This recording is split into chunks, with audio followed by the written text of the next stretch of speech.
Looking for a safe, secure way to store your important files online? Let InnoScale handle it for you. Their high-availability cloud servers are the perfect solution for clients needing one or more secure, scalable servers with built-in hardware failover protection. For details, see them online at InnoScale.net. In the news, the next major conflict may be won or lost in space. My goal and the department's goal is to grow what we call our margin of dominance in space. That's according to Acting Defense Secretary Patrick Shanahan, who made comments at the Space Symposium in Colorado Springs, Colorado, last week. And our legacy systems are not designed to operate in this environment. Shanahan said the U.S. military is not moving fast enough to stay ahead of its rivals China and Russia in the space race. China is moving fast to grow their presence in space. Last year, their government put 38 rockets into orbit. This is more than double the 17 that our government launched. Shanahan warned that both countries have already acquired weapon technologies with the intent to strike American spy satellites in the event of conflict.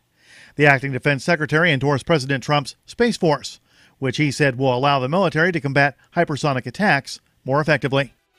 The Liberty Beat is sponsored in part by Brave Botanicals, high-quality kratom and CBD at reasonable prices with excellent customer service.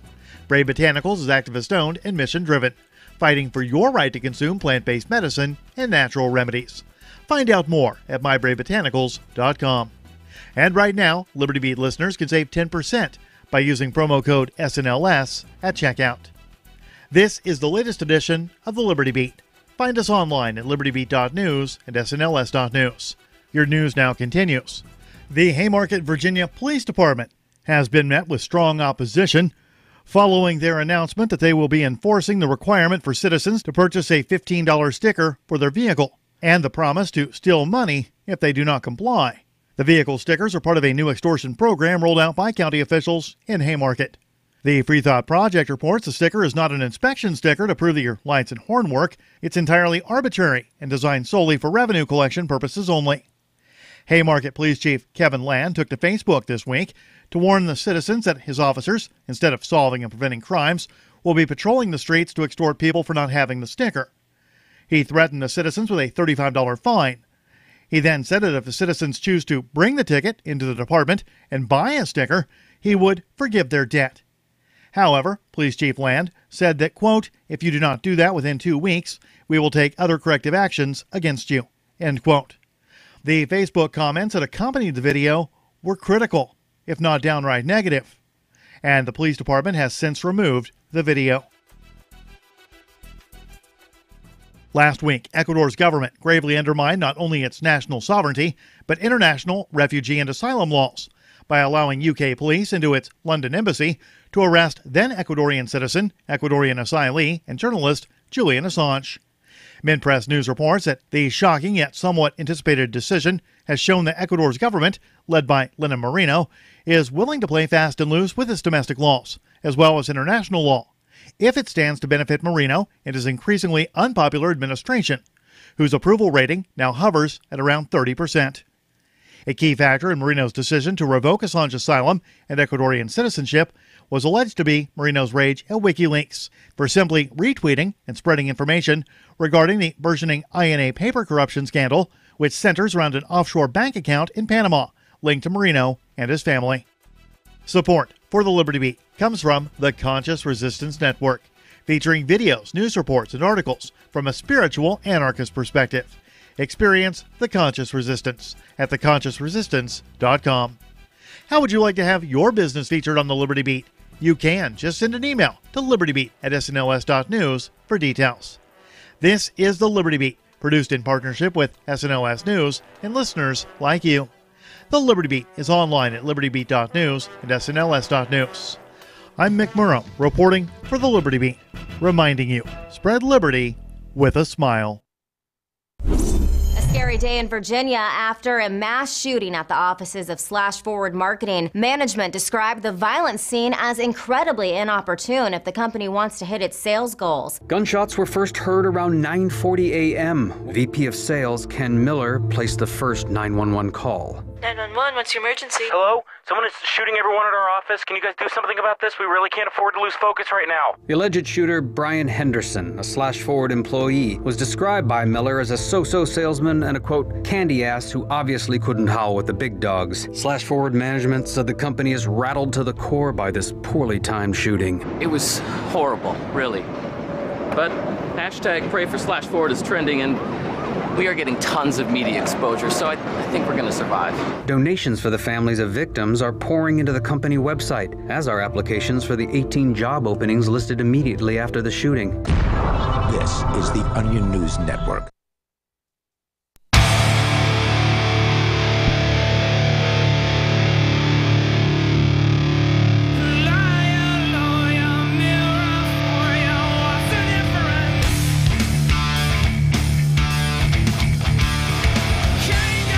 Welcome to the Call to Freedom here on LRN.FM. I'm your host, as always, Arya DeMezzo of Arya Uncensored, which is going to be on tonight at 10 o'clock p.m. Eastern Standard Time, right after Free Talk Live, so be sure to tune in for that. My phone is not being contrary today, so hopefully I will actually still have prep for that. But even if I don't, as we've talked about, we're ending the show a bit early today so that we can go attend this ACLU event and hopefully get much laughter from it. I'm joined in the studio today by Christopher Wade of Think Penguin and Tech Show Freedom Decrypted. And I'm Michael Hampton from BitcoinHistory.com.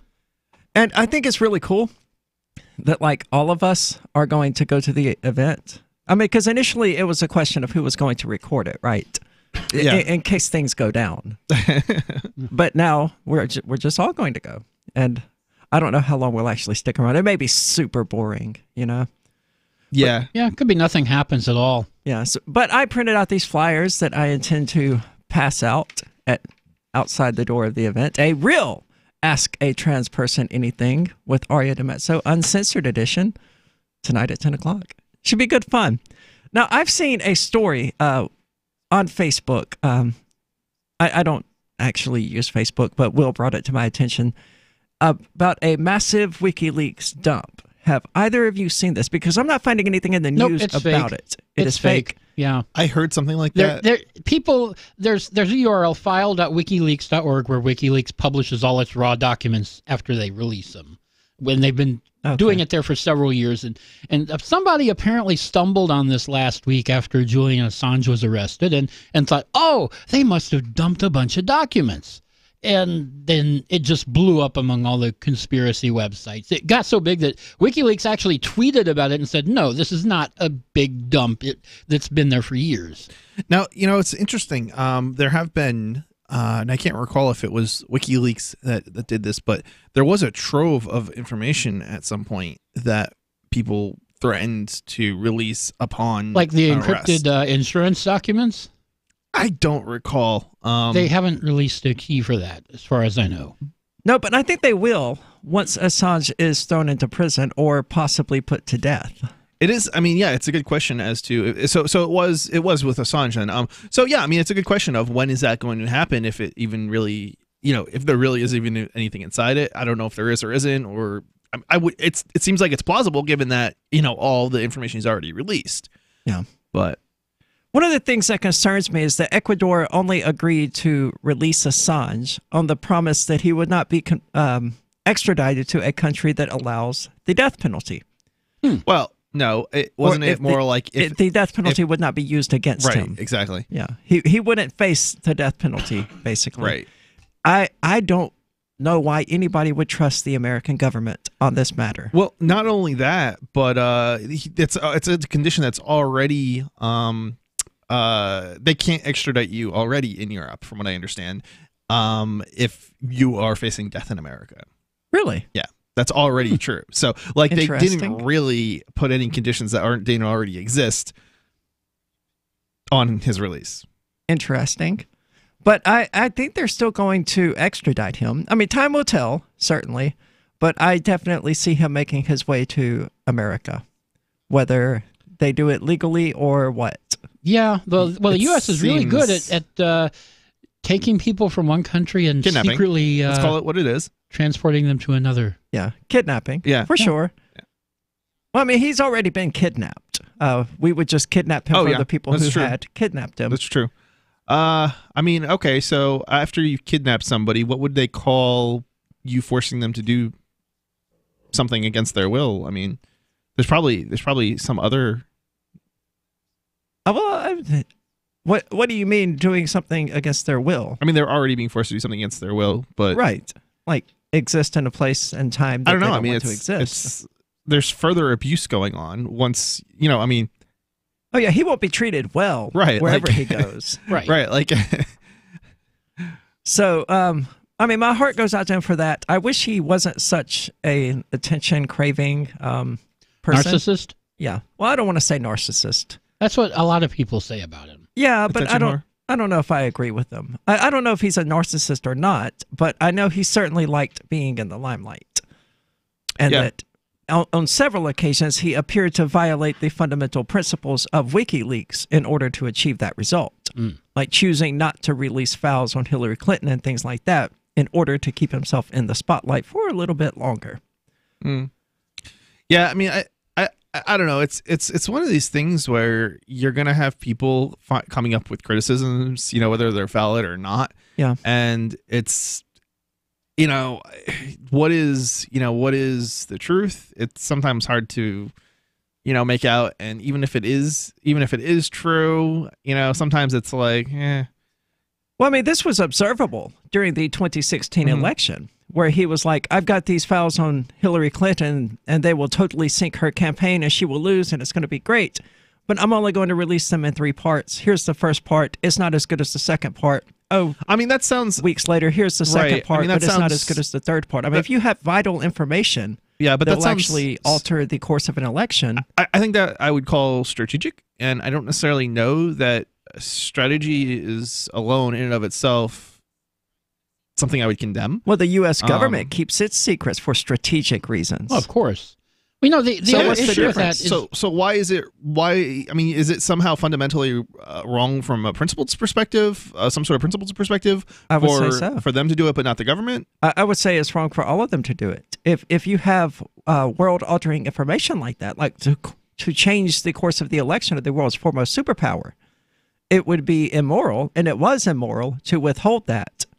I'm not sure. The thing is, I don't remember exactly which documents got released when, but there is an argument for not releasing everything all at once, because you can only read documents and write news stories so fast. If you overload somebody with too many documents at once, there's that true. That's true too, and it would also kind of put an end to whatever it is you're trying to achieve. So, but he didn't have to do that. He didn't have to overload the public with the information. He could have released the third batch, the most critical one, initially, instead of dragging it out over the course of 2.5 months. Yeah, I mean, it's a good question. Like, what's the objective? What are you trying to achieve? What does he want to achieve, right? What does WikiLeaks want to achieve? I don't know if that's entirely clear. Oftentimes people have objectives or agendas, and it's not necessarily clear what their agenda is entirely, or, we may not understand what their agenda is entirely.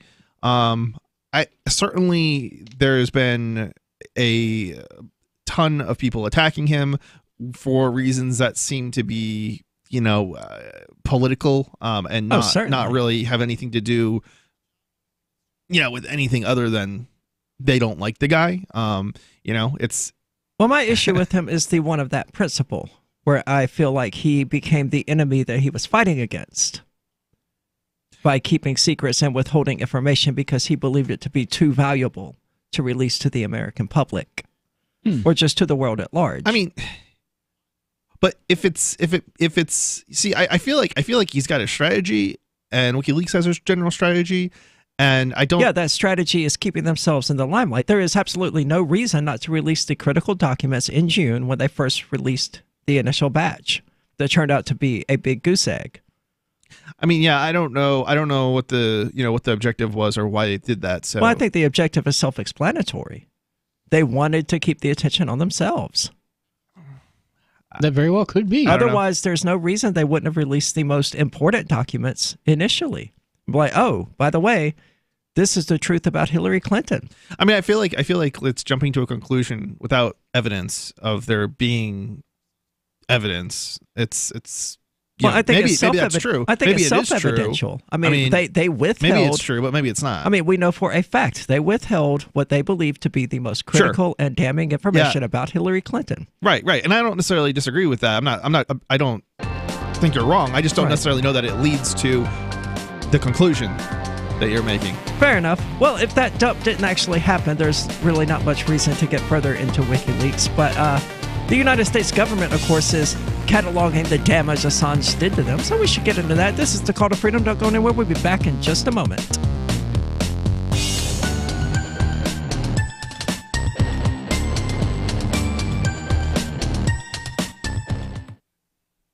There are basically two types of advertising, direct response and branding. Radio's great for direct response with its low cost to listener ratio, but audio can't be beat for branding, which is a longer term endeavor. You want to be the first thing that someone thinks of when they think about your product or service. If you have a local business that you want kept top of mind in your community, call the station. If you need national reach, Free Talk Live's got around 200 radio stations, millions of monthly listening sessions, can suit all budgets, and if we don't think we're right for you, we'll tell you.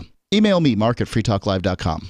This is a special alert for business owners, consultants, coaches, folks planning retirement, entrepreneurs, and anyone who is saving and investing to build a financial future. You are likely aware that financial privacy for most people has recently died a miserable death.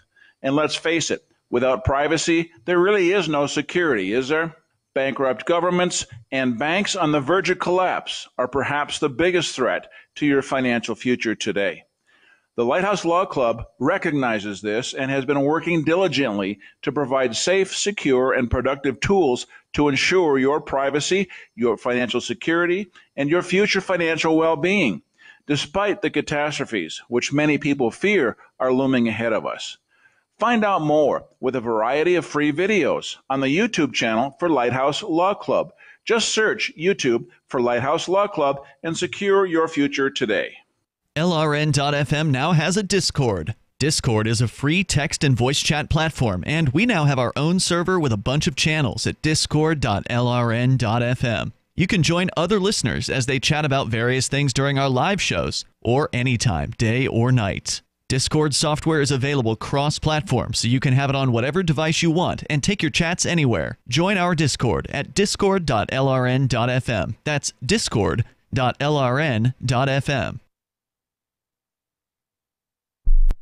What do you shop for that you could otherwise buy at Amazon? Pretty much everything, right? Amazon has competitive pricing and they deliver, and that's a big plus. If you could plan ahead in your shopping, would you be interested in saving up to 33%? There's a catch. You have to do your shopping in Bitcoin. But imagine those savings. It's like a huge raise. All you have to do is go to saveitpurse.com. We've saved thousands, and you can too. Plan ahead and save. Saveitpurse.com. The LRN.FM social media channels have been revamped. We've eliminated Facebook and focused on other platforms like Twitter and Mastodon, the decentralized alternative to Twitter. On our accounts, you'll find posts from multiple LRN.FM show hosts together in one place. Follow us on Twitter at twitter.lrn.fm, or better yet, move to the decentralized Mastodon social media platform at toot.lrn.fm, toot.lrn.fm. I think you'll like it. Since time began, tyrants have taken aim at personal liberties. Now there's a movie that aims back. The government has no more right to tell us what to put in our bodies than they have to take our guns or tell us what books we can read. 6 drug police were eaten by bears while raiding a marijuana farm. On your knees, you dirty hippies! Jesus. On your knees! What's the problem, officer? Today, many cops who enforce pot laws do so only because it provides them with cushy jobs, good benefits, and a chance to push people around. I was an undercover narcotics officer. The drug war is nothing but a farce. The Second Amendment says you gotta keep you and your gat intact. Guns and Weed, The Road to Freedom. A film by Michael W. Dean and Nima Vadadi. DVD available now at gunsandweed.com or on Amazon. That's gunsandweed.com. Makes the perfect gift. Remember, that's gunsandweed.com. Some of our live shows are streamed in HD on Twitch. Please follow and share at twitch.lrn.fm. That's twitch.lrn.fm.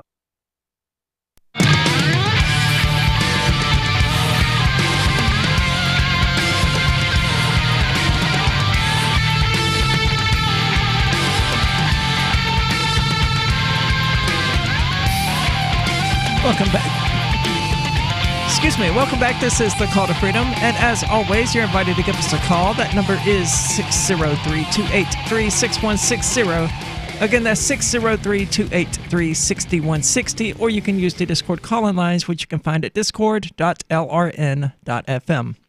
And we were talking about Julian Assange and WikiLeaks.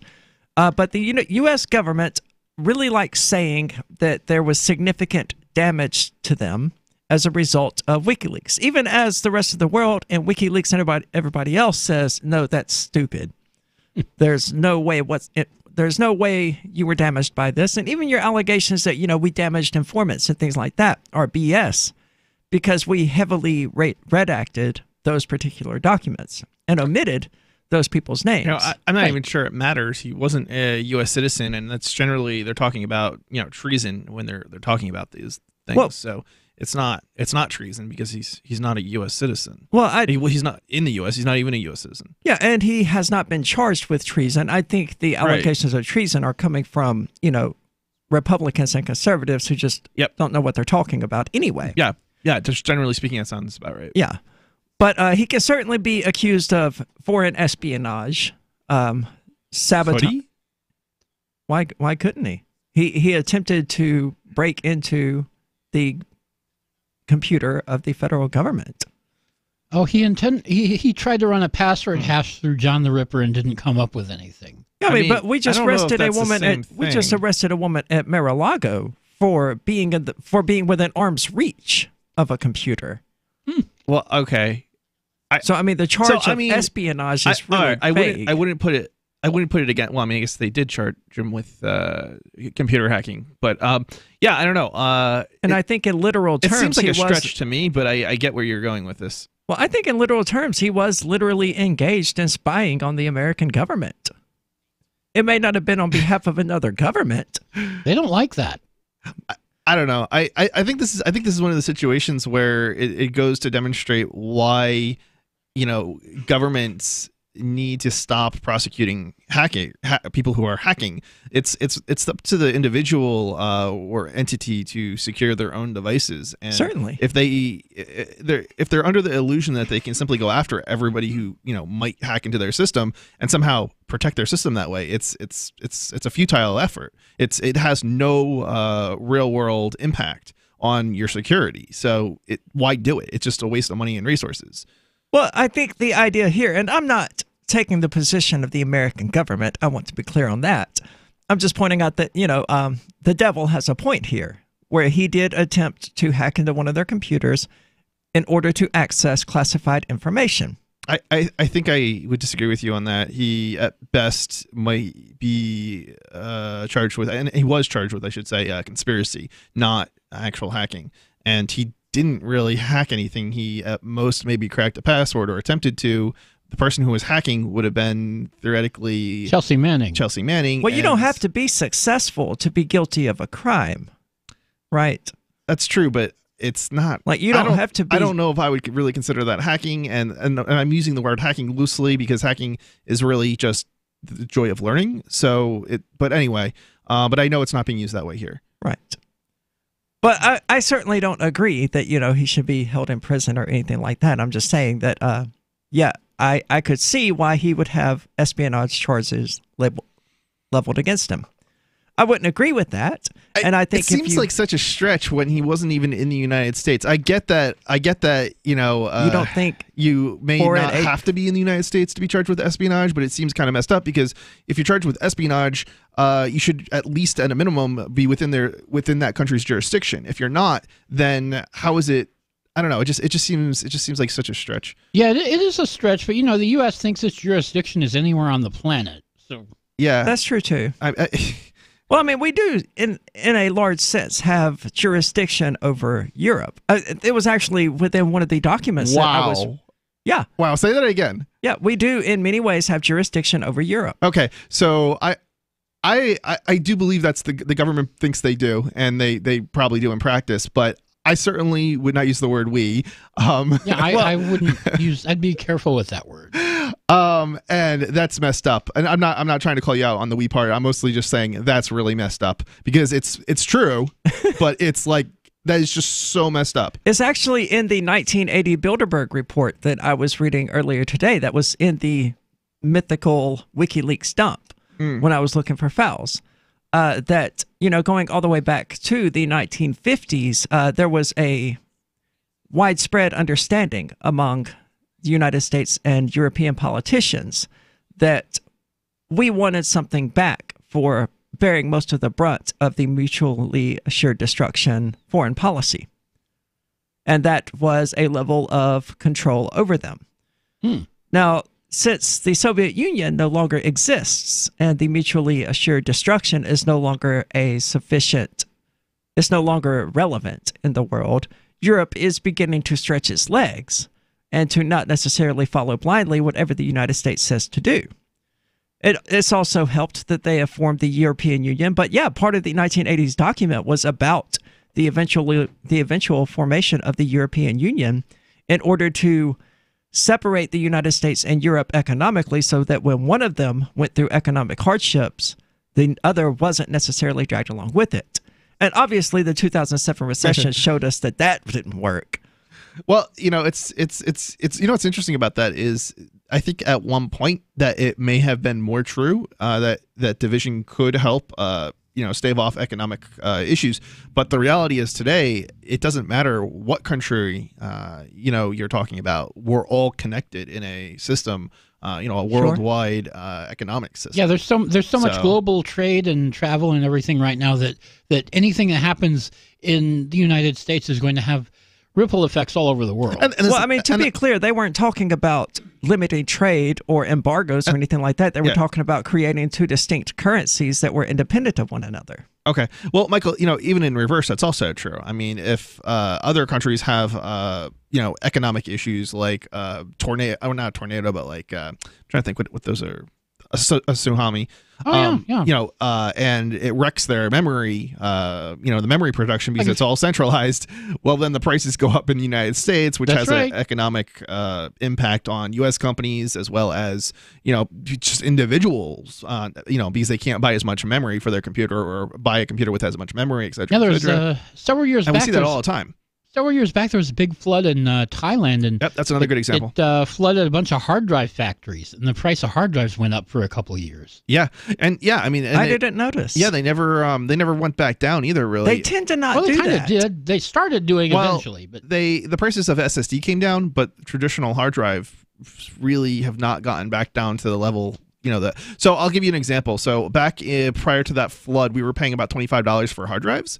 For like the lowest capacity hard drives. Today we're probably paying more like $40 to $50 minimally. So really, yeah, for the traditional hard drives. Well, is the capacity different?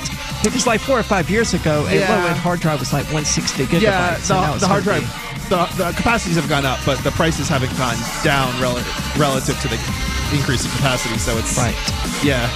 Well, this is the Call to Freedom. We're going to talk more about the European Union and the United States and Julian Assange. So don't go anywhere.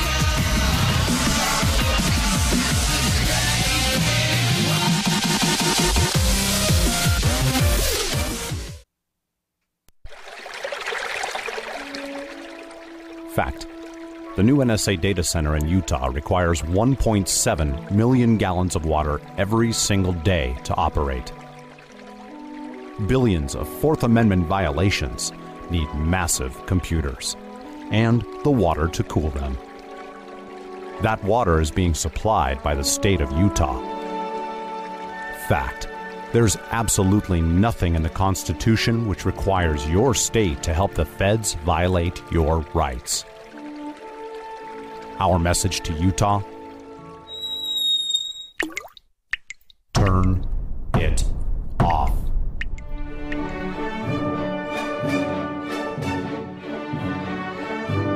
No water equals no NSA data center. Visit offnow.org.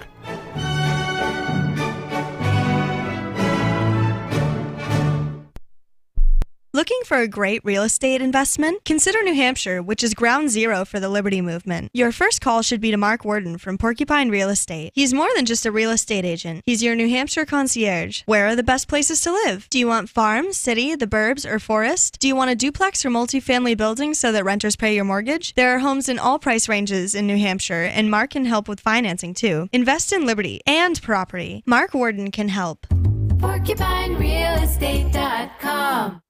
Why did you move to the Shire? I moved here to the Shire because there's other people around who take liberty just as seriously as I do.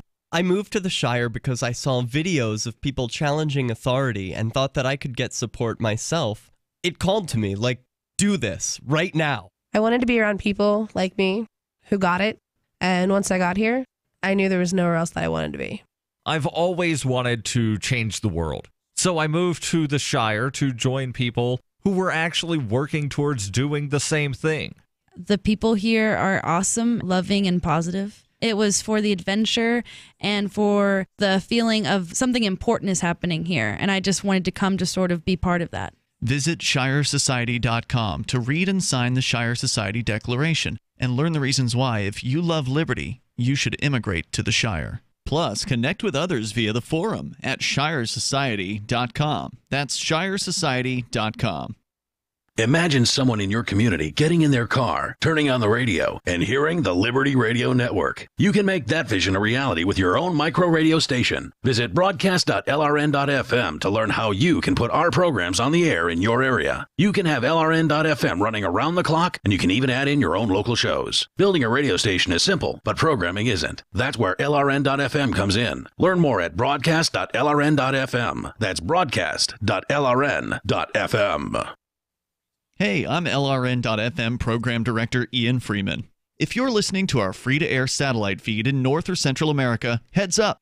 We've been on the Galaxy 19 satellite since 2010, but now our satellite provider is moving LRN.FM to a new channel on a different transponder. The current channel will stay on the air until the end of May to give you time to transition without any loss of service, so don't delay. I've posted the new channel details at sat.lrn.fm, but in case you're listening with no internet access, if you do a blind scan on your receiver, you should see the new channel at transponder 6, 11.8425 GHz, horizontal polarization, symbol rate 22,000, FEC 3/4. All that information is at sat.lrn.fm, as well as a link to our Patreon, where you can support our channels for just $2 a month. Visit sat.lrn.fm for more information about our international satellite channels, and thanks for listening to LRN.fm. Love what we do? Please help support our international satellite channels at patreon.lrn.fm. That's patreon.lrn.fm.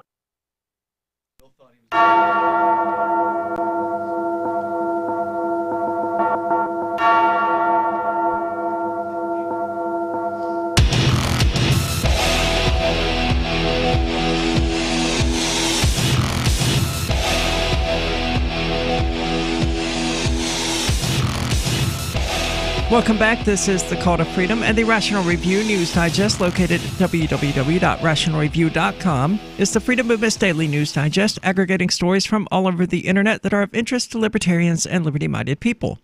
They include podcasts, videos, blogs, and news articles, and are now a source for people to receive the Call to Freedom's podcasts. So be sure to check them out at rationalreview.com to stay up to date on all the happenings in the wider world. Now, there's always stupid news going on, but we've been talking about Assange, so I think it's probably best to stick to that for the moment, even as idiotic things pop out at me. But the Department of Defense has authorized several damage assessment reports after WikiLeaks released its massive cache of classified documents. And this is coming to us from just a few days ago, so I don't know what they're referring to. And BuzzFeed News, you know this is going to be good, can reveal some of their contents for the first time. The heavily redacted reports cover a roughly 3-year time span. BuzzFeed News obtained more than 300 pages in response to a Freedom of Information Act lawsuit. So I find it unlikely that due to the timing the government suddenly was like, okay, well, here's your documents. It seems like, again, no, they were dealing with sitting a on this. news organization that was sitting on information rather than releasing it. Yeah, well, they were just waiting for Assange to get arrested to release this, because it's probably not all that interesting without something actually happening. The entire circumstances have been manipulated to such a degree. They're rebringing up sex allegations.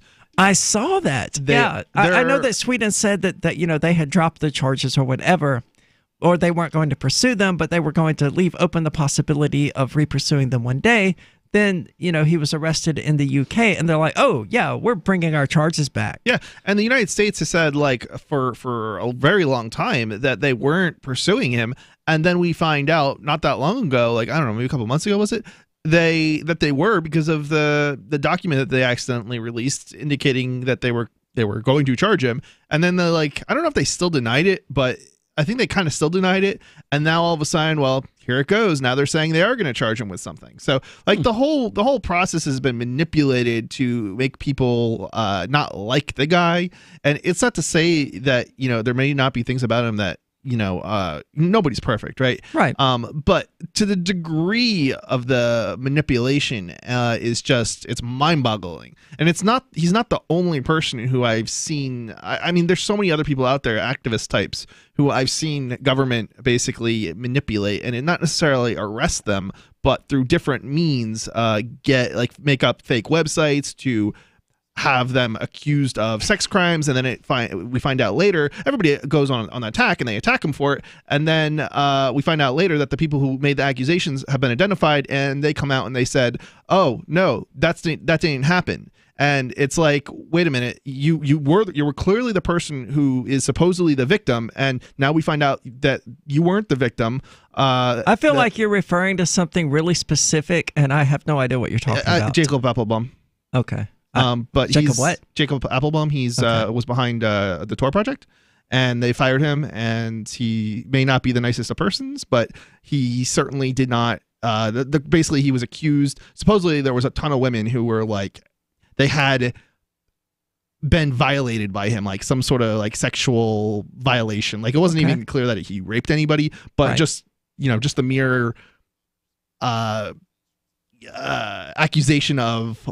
It's powerful, right? It's a powerful and accusation. So they had basically these pictures of fake people up where you couldn't see who they were, and then like one story or two stories or whatever, and basically the stories were fake and the circumstances were real. But what actually happened was he was, I guess, drunk, and he was kind of hitting on a woman at some point. The woman, that was one story, and then another story where I think they were. Isn't it amazing that when two drunk people have sex, it's the man who gets in trouble? Well, so another one of the stories was basically about how this woman was like, she was raped, essentially. It was what the story was suggesting. And the story sort of did happen, but she wasn't really raped. What happened was she went to a party that was like a bondage party or something like that, knowing full well what was going to happen, and then she regretted it later. So it's not rape. That's not rape. No, she changed her mind after the fact. Right, and it comes out later that the woman says, I don't want him to be charged with anything. And mind you, he never was charged with anything. Because there probably wasn't even a crime here. But the point was that was enough to eventually get an organization, the Tor Project, who advocates for privacy and anonymity and people's rights, and they were put in a position to basically where they had no choice but to fire him. So because of the backlash. That's tragic. Yeah, and this is just a good example of how the government, these shadowy figures manipulate, what you're perceiving in stories and the public. Certainly. And it happens a lot more than most people think. So. I mean, yeah, we've talked about it here on the show because you can't find a news outlet that mentions Russia without talking about, as though it's just a matter of fact, Trump and Russia collusion, or Russian collusion against Hillary, or however they wish to phrase it. And now even the FBI has come out and said, okay, yeah, there's nothing here. But the media has been beating that horse into people's heads for so long without ever saying, oh, by the way, this is a completely unfounded allegation that we're just making here in the middle of this article. We're just stating it as fact, even though we have absolutely no evidence for it. No, well, that the masses of American people actually believe it to be true. Even now that the FBI has said, oh, yeah, by the way, nothing. Nothing, big nothing burger, but they're still making the claims. Yeah, they are. Yeah, because once somebody has been convinced of something, it's really, really hard to present them with evidence that they're wrong and get them to change their minds. Yeah, very true. It's just you have to get the perception of it doesn't have to be true. Yeah. And that's all it is. That's enough for society to get most people to convict, even if the person is a saint, you know. And that's one obvious way that the American people have just been manipulated en masse. I don't even think it's just the American people. I think the world has been manipulated, to be quite frank. Well, certainly. Yeah. Yeah. Yeah, because it's something that all governments do, and the United States certainly... I mean, extensive amounts of money and research go into the best ways to manipulate people. Yeah, they don't necessarily need to, charge you or lock you up in order to destroy you. It's even just oh no, all they have to do is accuse you in a lot of cases. All they have to do is basically go to a judge and swear that this IP address is access child porn. That might not actually be on the list, right? But right. All an FBI agent has to do is go and swear that, and then they get a warrant. They conduct a search, for example, and then all of a sudden it hits the newspaper that the person was accessing child porn, even though there's no charges. There's nothing to back the story up. It's just, but that person's guilty. They're in the eyes of society. That person that's it. Any business relationship that person has, terminated. Jobs, family, destroyed. People commit suicide over this, and yet this is the kind of thing that the governments, especially the U.S. government, does quite routinely. Yeah, certainly. I mean, we've seen it here. I was referring to Ian Freeman of Free Talk Live as basically. So, but he's not the only one. No, certainly not. It's a common tactic, and the FBI really seems to like it. I mean, it really seems to like the entire child porn thing because it's one of the issues guaranteed. Yeah, to get people riled up. Sex, just anything to do with sex, and if they really want to hit it home, add child to it, and yeah, you can't defend that person. It's like it doesn't matter that they didn't do it. Nope. If you defend them, you're a child rapist, and it's like yeah. We had that conversation on Free Talk Live last night, actually. Oh, did you? Yeah. Because somebody called in and was like, child rapists need to have it cut off and be hung. And I'm like, well, I think they should be forgiven, same as everybody else who commits an aggression. And that did not go over well with anyone. Wow. No, it wouldn't. No, and I knew it wouldn't. So, I mean, but it was amusing nonetheless. Yeah, because rational minds, unfortunately, don't always prevail. No, they don't. This is the Call to Freedom. We'll be back in a moment to discuss more of Julian Assange and this mythical damage to the U.S. government. Are you tired of governments murdering people around the world? Stop using their money. There is an alternative. Bitcoin is a stateless, free market, non-political currency. Bitcoin cannot be inflated or controlled by any government. By using their money, you are helping the state. You have an incredible alternative available now. Learn it, use it, spread it. Get started with Bitcoin at Bitcoin.com. That's Bitcoin.com.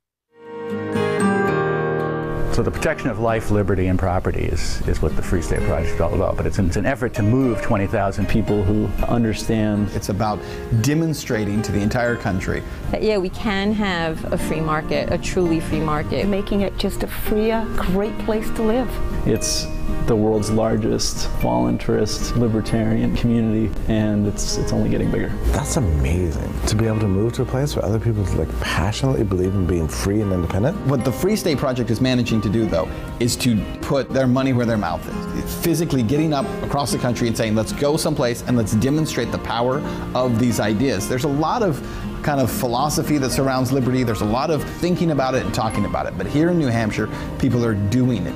101 Reasons Liberty Lives in New Hampshire, a documentary by Free State Project Early Movers. Watch it free at 101reasonsfilm.com. 101reasonsfilm.com. Did you know we've taken our LRN.FM telephone listen line to a new level with the LRN.FM audio on demand line? Now you can call 712-770-8447 anytime and listen to LRN.FM's live feed. And you can listen to a bunch of our original shows on demand. Long distance fees may apply. Just dial 712-770-8447 and choose from the menu. 712-770-8447. So you've signed the Shire Society Declaration and are planning your move to New Hampshire to be around more liberty-oriented people. Next, sign up for the Shire Society Forum at forum.shiresociety.com. There are a bunch of people there who are already in the Shire, and they want to meet you. If you're already in the Shire physically, you should also come by the forums. Remember, not everyone uses Facebook. New people are signing up for the Shire Society Forum every month, so drop in and say hello at forum.shiresociety.com. Some of you asked, and now we've delivered. LRN.FM's live Keene, New Hampshire studio shows are now streamed in HD on Twitch. Visit our channel at twitch.lrn.fm and give it a follow. If you have Amazon Prime, you get one free subscription on Twitch. If you use it on our channel, Twitch will give LRN.FM a monthly piece of your Prime subscription cost. So please watch, follow, share, and subscribe to twitch.lrn.fm. That's twitch.lrn.fm. Do you know the difference between erudite and pedantic? If you do, you're probably pedantic. But seriously, a surprising number of erudite people mispronounce erudite, which has 3 syllables, not 4. Say erudite, not erudite. Because you are judged by how you speak, you want to avoid common misstatements, especially if you're a job seeker. For instance, do you know the difference between imply and infer? Only a speaker can imply, only a listener can infer. And when you say you'll be out of pocket, do you mean out of touch? Out of pocket means you're on your own dime, not yet reimbursed. And if anyone ever asks, why do you always answer a question with a question? You should reply, do I do that? Just kidding. From survivalspeech.com, I'm Holland Cook.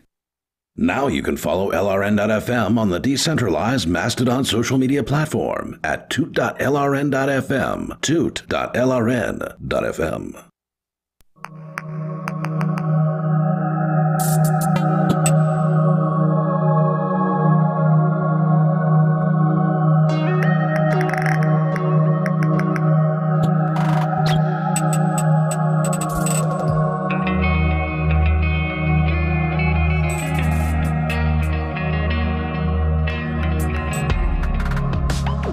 Welcome back. This is the Call to Freedom. And maybe you want to have sex with prostitutes and then arrest them, or bust people for drugs and then sell the drugs on the side for a nice little bonus. If you've ever wanted to enjoy the power rush of being a cop without all the paperwork, then you should try the Thin Blue Line game, which can be found at thinbluelinegame.com. It's the only card game in the world that allows you to shoot someone and then escape accountability with the phrase, "It was dark and I thought it was my apartment." You know, typical cop stuff. Get it now at thinbluelinegame.com. Assault and battery is not included, but for a limited time, you can order your copies and use the coupon code CTF to have all shipping costs waived. So go get it. That's thinbluelinegame.com. And we've not actually been discussing cops per se, but we've been discussing government idiocy. But Chris, you actually just came across something about the Indian government. Yeah, I banning did. Something that none of the three of us have ever used. No, I've never used it. It's a program called TikTok, and from what I understand, I've heard of it. It's like an instant messaging platform. So I guess like Snapchat chat kind of. Google, basically the story is from Venture B, and the title is Google pulls TikTok from Play Store in India following government order. Google's pulled popular video app TikTok from the Play Store in India following a local court's direction, stroking fear among some activists that this could set a dangerous precedent. Apple, which has also been ordered by the government to pull the app from its App Store, plans to comply with the order later this week. A person familiar with the matter said Google and Apple declined to comment. TikTok, which has amassed over 120 million monthly active users in India, did not immediately respond to a request for comments. That's pretty big. Just in India alone. Yeah. It's Well, I mean, that's what happens when you spam significant. Facebook with advertisements Wow. incessantly. Wait, so is that what's going on? So, Well, that's how they came into existence. So that's how they created a following. Okay. There was some test route run somewhere where they generated videos of chicks singing or whatever, and then they used those to run just endless ads on Facebook, to the extent that the TikTok ads themselves became a meme on Facebook. Yeah, so TikTok has come under hot water in India in recent weeks after some users complained about inappropriate content, including pornography, on the video service. So yeah, I mean, it seems like absolutely ridiculous that because there are people on the platform who are using it to communicate stuff that the government doesn't like, that you would ban the entire platform. Every single platform out there has got something on it that the government's not going to like, or some group of people is not going to like. It suddenly makes me wonder about library. Can you put pornography on library? Yeah, why not? Well, that's exactly my thought about it. I mean, there's no way they could take it down or anything like that. So I mean, it's totally decentralized. I think the way it works is there is a mechanism, I think, for, I don't want to say censorship because it's not censorship exactly, but for filtering out content. Well, you certainly wouldn't be on the home page. Yeah. I mean, basically, you could still get to it, from what I understand, if you know the URL. But it wouldn't necessarily come up in search results. I think is kind of the way it works with library. I've used library and I've read a bit about it myself, so I have a little bit of an idea of how it works, and I think that's probably fair to say. But I haven't actually, I don't know, having not actually seen or tried to access anything that was banned, I don't really know for sure the details and practice of how it's working. I'm going to give it a shot. Yeah, try and post something and see if somebody will ban it. Get on the Female versus Nazi. Yeah, maybe there's there's a Telegram group, I think. They would have for banned it. that. No, I think it's mostly for copyright or something to that effect. So really, they enforce copyright on library? It's I think it's more like you won't be able to, when you open the application, if you search for it, I think you will, and you have the actual address, you will be able to access it, because again, it's decentralized and everything else. But if you search for content with the name of the movie or something, then if it's been reported as being copyright infringing, then it won't show up in the search results, if that makes any sense. So okay. if you have the actual, maybe if you have an actual channel, that's not a problem. But if you don't have the channel or you don't have the URL for the content, then it would be a problem. It occurs to me also, yeah.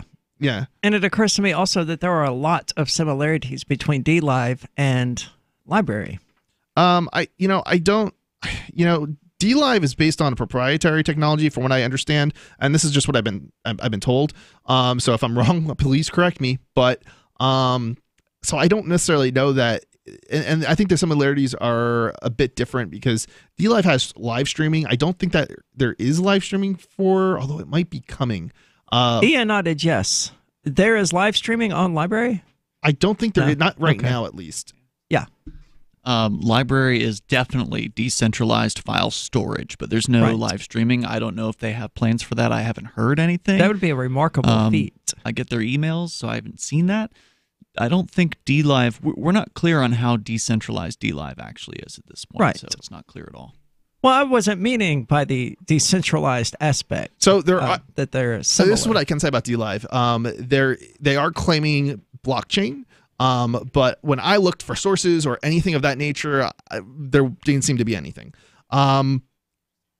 I mean, that's always alarming because I don't have the capabilities of going through source code to find out if there's some shenanigans going on. Yeah. But people I know, well, not that I personally know, but other people do. I mean, I think it's a base foundation of something that we should be concerned about and looking at when we're talking about things like decentralization, because ultimately, if it's proprietary, somebody has keys to the castle and can shut you down. Now, maybe right now, the platform isn't censoring anybody, Well, that's how it tends to start. We'll find out tonight. But I think, yeah. But I don't think it's going to go over well. I really don't, and I don't want to jeopardize the LRN chat. I think we already know that it has censorship, don't we? Didn't there's or maybe not censorship? No, I think there is, because there's a terms of service, and that was a glitch. A glitch to terms of service? No, that we kept. I assumed what you were getting at was that we kept getting hit with the age restriction tag. Oh yes, that yes, yes. Apparently, that was a glitch. Okay, or a mistake, or some error. Okay, yeah, that's a good way to. Fair enough. It was an error. I don't know some description. It's got look. It's like iTunes saying that our podcast isn't good enough. It's an error of some description. Yes, that was pretty funny. It's got some sort of filtering in it, right? And I don't necessarily know. I'm not going to automatically condemn a platform just because it has filtering, but certainly, I will if they won't let me push the envelope. Well, no, because filtering most reasonable people. Okay, would. so let's back up, Aria. Let's talk about this for a minute. So filtering is not necessarily the same thing as censorship. Generally, like if a platform were to remove if they're able to remove, or they can, or they do remove, say, your channel, that's different from saying not having the search results come back in their search or something to that effect. And especially if the I don't think user either one of those would qualify as censorship, though, because I don't have the right to be on their platform in the first place. And to me, that's a critical aspect of what defines censorship, is that you do have the right to be there or to speak it, and that right is being curtailed. I think there's two different. We're talking. There's the right. I don't necessarily think that censorship has to be used from a perspective of whether or not you have the right or don't have the right. I think it can be censorship. See, I would say deplatforming in that particular case. Yeah, I mean, deplatforming is I think it's a form of censorship. A company has the ability to censor people. Now they have the choice not to censor people, maybe. But then there's also, you have platforms that are, say, decentralized, where there's some sort of moderation system, but it's not necessarily censorship, because you can still access the content, but it doesn't necessarily show up in, say, search results or something to that effect. Yeah, which I'm okay with. I don't show up my website. It never showed up in safe search results on Google because it had the word Shemale in the title. Wow, really? Yeah, yeah. It was anarchistshemale.com. Interesting. And they didn't approve of that. So no matter what, you had to turn safe search off in order to find it, which I assume most people do anyway, because otherwise your search results kind of suck. Here's a question. I was under the impression that Google does not have safe search on by default. Am I mistaken? I don't know. I don't know. I do not know. I know other search engines do, but I'm not sure that Google does. It's worth looking into. It is.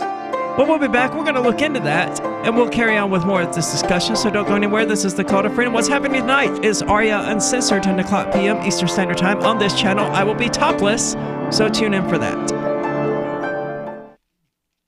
Would you like to hang out with Penn Jillette? He's keynoting Freedom Fest this year. I, for one, am thrilled. Freedom Fest is the largest liberty-oriented gathering in the world. They take a Big Tent approach with libertarians, conservatives, liberals, anarchists, and just open-minded people mingling together to hear real debates, share real solutions, and converse freely. This year's theme is the Wild West, a time of liberty and opportunity, or a time of anarchy and violence. Maybe both. Go to freedomfest.com/FTL and get your tickets now. freedomfest.com/FTL. Not convinced yet? Hey, I understand. It's a high-end event, even with coupon code FTLEB. Sure, you're likely to receive investment advice that'll make that sum seem paltry, but I have something special for you. Go to freedomfest.com/FTL and you'll get the 5 best speeches from last year for free. Call it a test drive. Do yourself a favor and go to freedomfest.com/FTL. freedomfest.com/FTL. Use coupon code FTLEB for a discount. Did you know you can listen to LRN.FM via our free-to-air satellite channels? We have channels over nearly all of North America and much of Africa. All you need is an affordable receiver and a dish as small as 30 inches. There are no monthly fees. Learn more at sat.lrn.fm. Plus, if you are a broadcaster or want to be one, this is a good delivery method for our content. See our coverage maps and get details at sat.lrn.fm. That's sat.lrn.fm. sat.lrn.fm. The new 4th edition of Healing Our World, The Compassion of Libertarianism, will take your understanding of liberty to a deeper level and has over 1,300 updated references, new cartoons, and a foreword by Dr. Ron Paul. With discounts for multiple book purchases, the 4th edition of Healing Our World is a great gift for the liberals, pragmatists, environmentalists, and Christians in your life who think libertarianism is cold-hearted. Get yours today at healing.freetalklive.com and use promo code FTL for a $5 discount. More of the Call to Freedom is coming up next, live after the news on the Liberty Radio Network at LRN. This is the Liberty Beat, your daily source for liberty news and activist updates. Produced in partnership with SNLS News and listeners like you. Online at libertybeat.news and snls.news. I'm Mick Murrow with your latest edition of the Liberty Beat. Gold is trading at $1,285. Silver at $14.87, and Bitcoin is trading around $5,133. Today's prices are brought to you by InnoScale. Take off with Managed Cloud. Looking for a safe, secure way to store your important files online? Let InnoScale handle it for you. Their high availability cloud servers are the perfect solution for clients needing one or more secure, scalable servers with built-in hardware failover protection. For details, see them online at innoscale.net. In the news, the next major conflict may be won or lost in space. My goal and the department's goal is to grow what we call our margin of dominance in space. That's according to Acting Defense Secretary Patrick Shanahan, who made comments at the Space Symposium in Colorado Springs, Colorado, last week. And our legacy systems are not designed to operate in this environment. Shanahan said the U.S. military is not moving fast enough to stay ahead of its rivals China and Russia in the space race. China is moving fast to grow their presence in space. Last year, their government put 38 rockets into orbit. This is more than double the 17 that our government launched. Shanahan warned that both countries have already acquired weapon technologies with the intent to strike American spy satellites in the event of conflict. The acting defense secretary endorsed President Trump's Space Force, which he said will allow the military to combat hypersonic attacks more effectively. The Liberty Beat is sponsored in part by Brave Botanicals, high-quality kratom and CBD at reasonable prices, with excellent customer service. Brave Botanicals is activist-owned and mission-driven, fighting for your right to consume plant-based medicine and natural remedies. Find out more at mybravebotanicals.com. And right now, Liberty Beat listeners can save 10% by using promo code SNLS at checkout. This is the latest edition of the Liberty Beat. Find us online at libertybeat.news and snls.news. Your news now continues. The Haymarket, Virginia Police Department has been met with strong opposition following their announcement that they will be enforcing the requirement for citizens to purchase a $15 sticker for their vehicle and the promise to steal money if they do not comply. The vehicle stickers are part of a new extortion program rolled out by county officials in Haymarket. The Free Thought Project reports the sticker is not an inspection sticker to prove that your lights and horn work. It's entirely arbitrary and designed solely for revenue collection purposes only. Haymarket Police Chief Kevin Land took to Facebook this week to warn the citizens that his officers, instead of solving and preventing crimes, will be patrolling the streets to extort people for not having the sticker. He threatened the citizens with a $35 fine. He then said that if the citizens choose to bring the ticket into the department and buy a sticker, he would forgive their debt. However, Police Chief Land said that, quote, "If you do not do that within 2 weeks, we will take other corrective actions against you," end quote.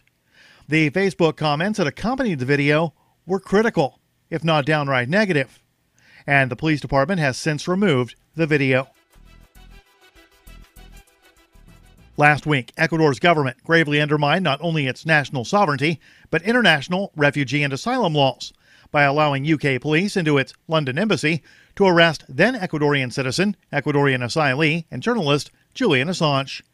Minpress News reports that the shocking yet somewhat anticipated decision has shown that Ecuador's government, led by Lenin Moreno, is willing to play fast and loose with its domestic laws, as well as international law, if it stands to benefit Moreno and his increasingly unpopular administration, whose approval rating now hovers at around 30%.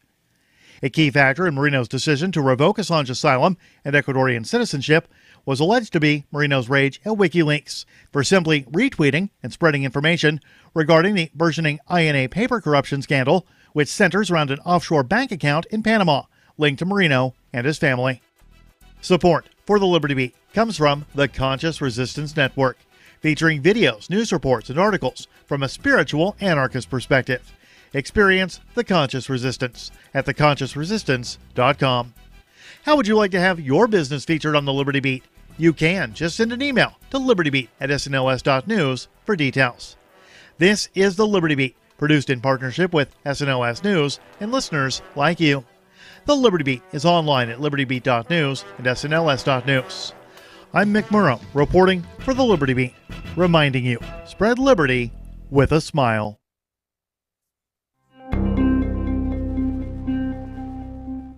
Mere days before his upcoming relocation to Denver, Colorado, 4-year Chicago resident Paul Marston admitted today that he wished he had taken a little more time to truly loathe the city he has lived in for nearly half a decade. You know, I've been here for a couple years, but now that I'm finally leaving, I realize I never really got to hate this place. Marsden confirmed that in the time he's lived in the city, he never quite managed to explore his own shitty neighborhood, adding that he regrets never getting to know the stuck-up workers at the cafe down the block, never visiting the overpriced bodega on his corner, and never becoming violently ill from the food at the crappy Mexican place across the street from him. You know, I lived right next to that bar for 4 years, and I just wish I took more time to abhor the disgusting smell that hits you every time you walk by. I'd always heard this place blows. Guess it's a shame I never got to hate it like I should. For more on this story, check this week's Onion Review. This is the Onion News Network.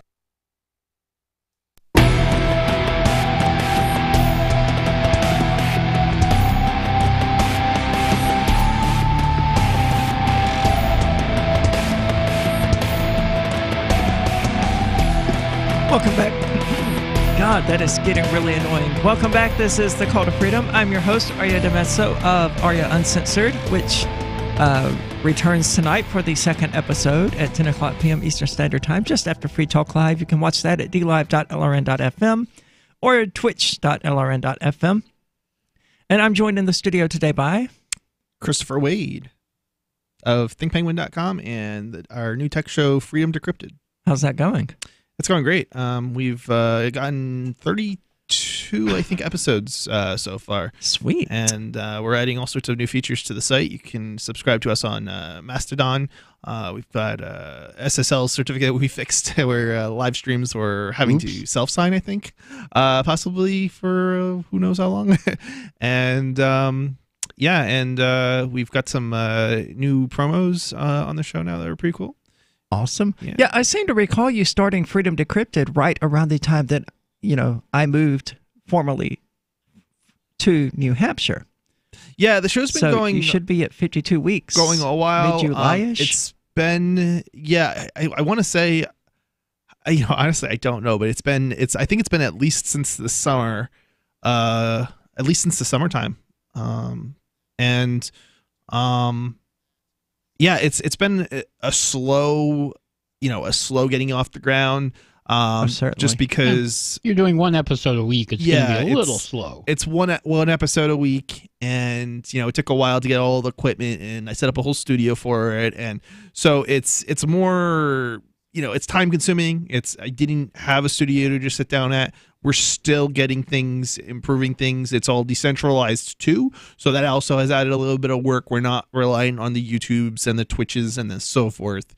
One of the main things I wanted to do with the show is not be dependent on other entities out there. I didn't want to give anybody else control over, the show. So how are you acquiring listeners? Because I'll be honest, that's the only reason I reactivated my Facebook account was to promote my stuff. Yeah, so it's not something I don't plan to do, but it's not what we're doing now. And the only reason we'll probably eventually go ahead and stream to YouTube or make shows available on YouTube is to get additional listeners. Right. But the first thing I want to do is prioritize the decentralization aspect of it. So we're going to be on Library at some point. The videos are going to be able to show up there. As an example, I'm working on that. The issue I had with Library was that our files turned out to just be too massive for me to keep indefinitely. I gotcha. And you kind of have to.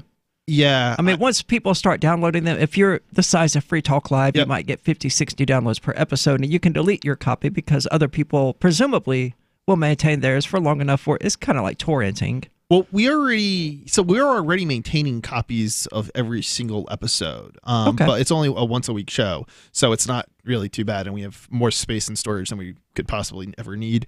We're not renting storage. We have a fiber internet connection and our own servers, so it isn't a huge expense to do that. There is a relay server for streaming, so if we get too many people to support it on a 20 megabit per second fiber line, we can still continue to have as many. That's it, 20 megabit per second. It's enough to it's enough. It's enough. Interesting. I had issues. I had issues when I was at 100 megabits a second. We're at 400 now, and I no longer have those issues. In fact, I can up quality significantly. So back up. Was it 400 asynchronous or synchronous? I don't know. So, okay, if you have a 400 megabits per second connection and you have 5 megabits per second connection up, that's not the same thing as having a 20 megabits per second connection up. 20 megabits per second connection up is the upstream is 100 megabits per second. Okay, so why would you have a problem then? I don't now. That's what I was saying. In fact, I can up the quality significantly on my gaming streams without running into an 20 issue. megabit per second connection is probably going to be able to do 4 in my 1080p experience, streams live. In my experience, they call it but 20 megabits per second, but you're more likely to get something like 4. Yeah, so that's not the case because this is fiber and not like cable or ADSL.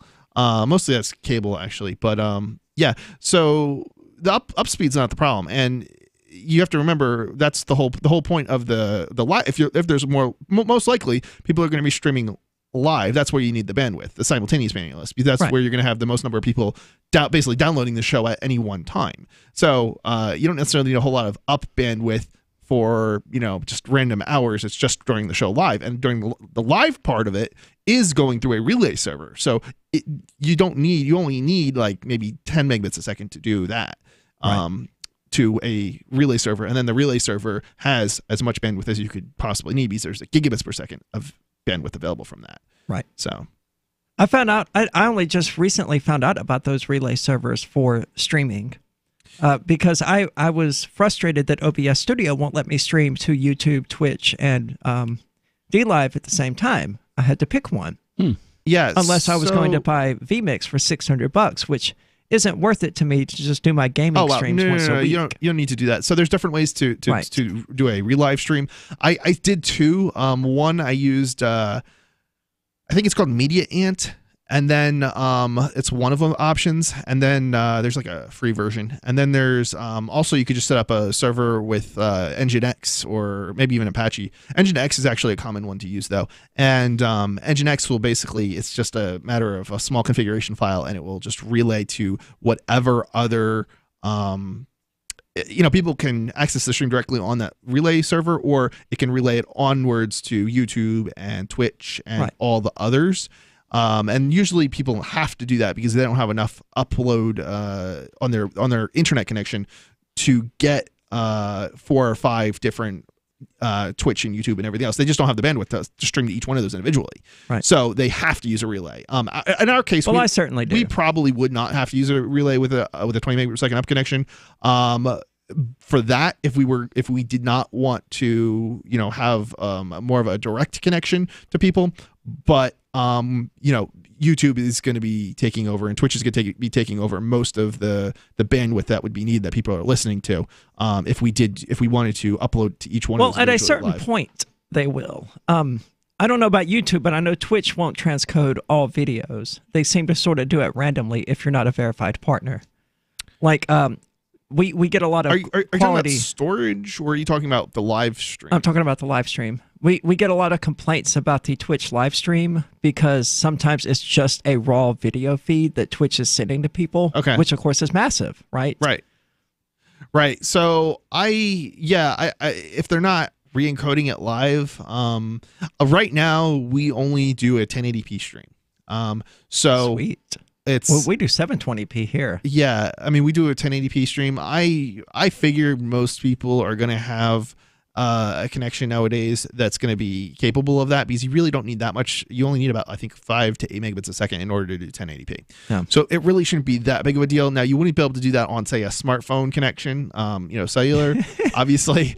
Well, but I don't know. Sprint's 4G LTE was super fast. Yeah, 1080, I don't think. Yeah, I mean, you're talking about 4 push it. gigabytes for a 3-hour show. Yeah. You probably are going to eat up your bandwidth or your data cap. Yeah, but Sprint lets people have unlimited data because they're stupid, and then they block and close people's accounts for using too much of the unlimited data. I think the unlimited data, you might have. I don't know. You might have issues with unlimited data plans because they're. Oh, I certainly have. I have been through that with Sprint, where they shut down my account and tried to keep my business phone line from me and the phone number from me, and tried to get me to send back my paid-for phone because I was using about 400 gigabytes a month of it, which is a lot of cellular data, but it was unlimited. Yeah. But they have something buried in the contract, like they reserve the right to terminate any accounts that they deem to be damaging to their network. And sure, for the area, I was probably using up 60-70% of the total bandwidth. Yeah, so Freedom Decrypted also has, we basically release a Ogvorbiz stream, which is just an audio stream, and an MP3, not a stream, a download. It's only available afterward, as well as a smaller video file as well. That's WebM, so as well as MP4. So very cool. Well, this is the Call to Freedom. We're going to end the tech discussion here and get back into TikTok. And India deciding that, to protect the kids, they have to do away with this all for the kids. It's all for the kids. And this is the Call to Freedom.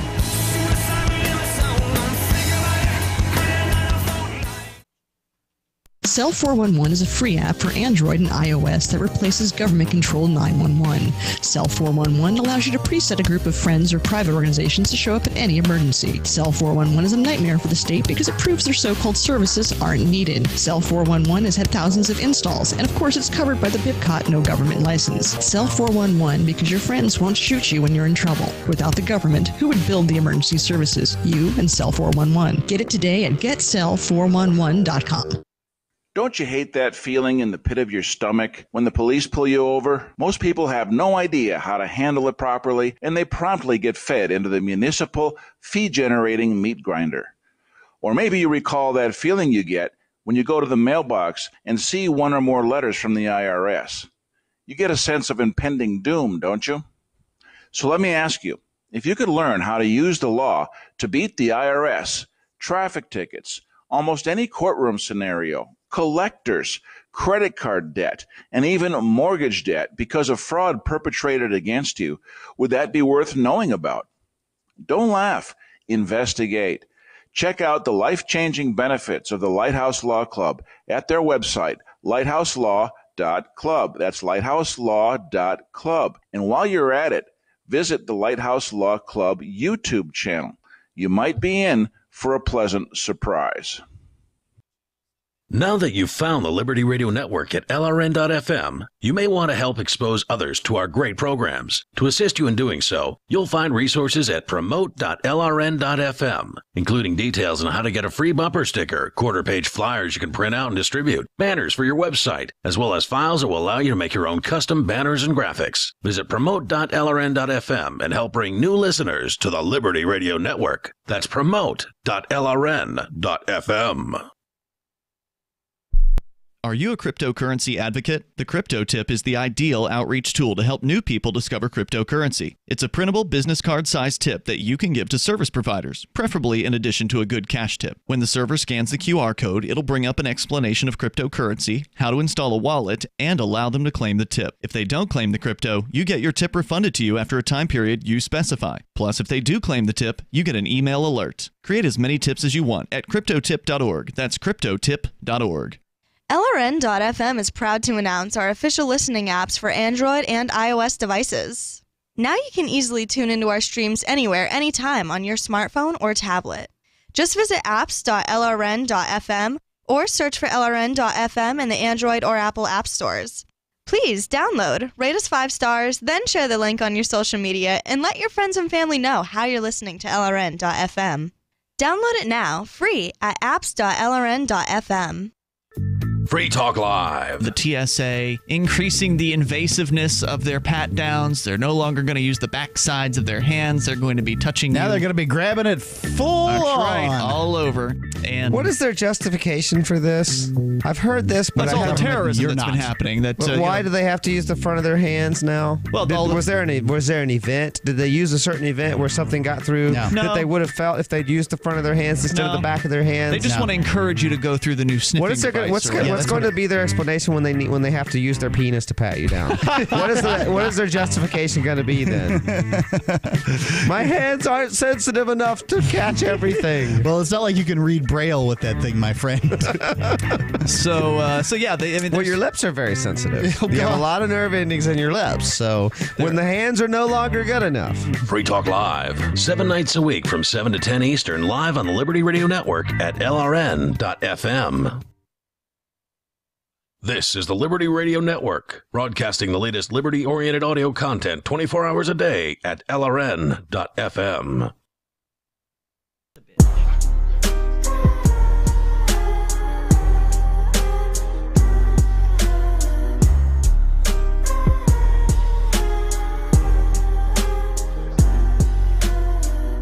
Welcome back. This is the Call to Freedom. And I don't know if you heard any of that, but we ended up back on the subject of Manning and WikiLeaks, which is fine. Apparently, the government is charging him officially. I keep wanting to say her because it's just so closely tied to Chelsea Manning in my head. Julian Assange has the big white beard. Yeah. It's a little hard Chelsea Manning might have a big white beard, too. Oh, no, she does not. But she could. Was I just transphobic? I feel like I was probably just transphobic. I mean, is that not allowed? If you're trans, you're not allowed to have a big white beard. I guess you could have a big white beard. I mean, can you call yourself trans if you have some male features as well as female features? Well, I hope so. Okay. I'm certainly not full of feminine features. Right. So I would hope so. I don't have a beard, though.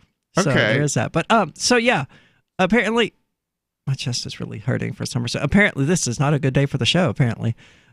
Good thing it's our last segment. Or not. Apparently, I'll just sit Julian over here Assange was dying live for actually people to being- watch. Oh no, don't die on us. Yeah, are you going to live? Yeah, I will live. I just need somebody to talk so I don't have to for a minute. Okay. I'll talk. Why don't we? please. Do we want to continue with the story? We'll just continue with the story. Yeah. What happened with the TikTok then? Or Julian Assange or something? Do you want to talk about Julian Assange? Why don't we talk about Julian Assange?